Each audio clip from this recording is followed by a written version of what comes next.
네, 국정감사가 반환점을 돌았습니다. 전반기를 잠식했던 미르재단 의혹이 여전히 핵심 이슈가 되고 있는 가운데 김영란법 혼선 등이 도마 위에 올랐습니다. 네, 국회 취재기자 연결해서 자세한 내용 알아보겠습니다. 이경희 기자. 네, 국회입니다. 네, 오늘 정무위 국감에서는 김영란법 시행 이후 권익위의 미흡한 대응이 도마 위에 올랐다고 들었습니다. 네, 그렇습니다. 오늘 정무위원회의 국민권익위원회에 대한 국정감사에서는 김영란법 시행 이후 미흡한 권익위의 대응이 도마 위에 올랐습니다. 법 시행 2주를 맞이했지만 현장에서는 여전히 혼선이 빚어지고 권익위가 인력 부족으로 꼬리에 꼬리를 무는 문의에 제대로 응대하고 있지 못하는 상황에 대한 질책이 쏟아졌는데요. 홈페이지에 하루 수백 건의 문의가 쏟아지지만 응답률이 30% 선에 그친다며 인력 확보 등 준비를 제대로 하지 못한 것 아니냐는 지적이 나왔고 해설집, 매뉴얼, 홈페이지 게시물 등의 유권 해석이 제각각이어서 혼선을 자초했다는 비판도 제기됐습니다. 정무위 국감에서는 박승춘 국가보훈처장 아들의 중소기업진흥공단 부정 취업 의혹도 논란이 됐습니다.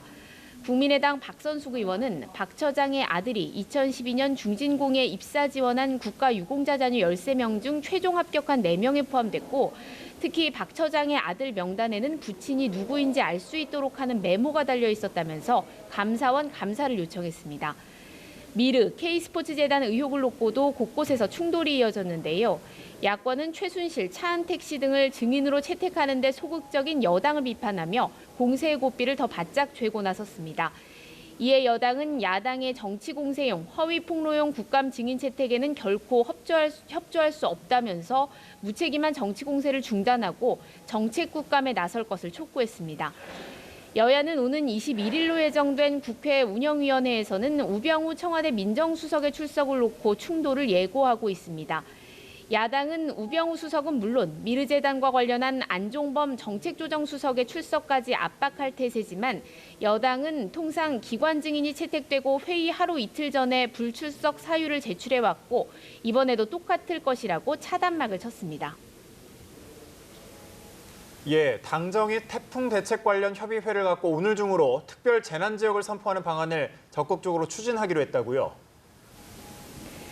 네, 오늘 오전 제3차 태풍 대책 당정 협의를 가졌는데요. 이 자리에서 박인용 국민안전처 장관은 특별 재난지역 기준을 충족할 것으로 예상되는 지방자치단체에 대해서는 피해 규모 산정 완료 전에라도 우선 선포될 수 있도록 조치하겠다고 말했습니다.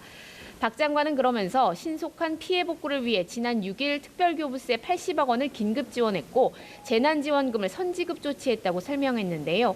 이와 관련해 새누리당 이정현 대표는 국민의 관심이 가장 큰 게 특별재난지역 선포인 만큼 가급적 빨리 진행돼야 한다면서 오늘 중으로 선포할 수 있도록 강력하게 요청한다고 당부했습니다. 태풍 대책과 관련해 교육부는 피해 지역 학교 재학생의 수업료와 교재비를 지원할 예정이라고 밝혔고 국토교통부는 울산 지역 이재민들에 대해 입주 가능한 임대주택 50호를 확보해 임시거처를 제공할 수 있도록 수요를 조사하고 있다고 밝혔습니다. 지금까지 국회에서 전해드렸습니다.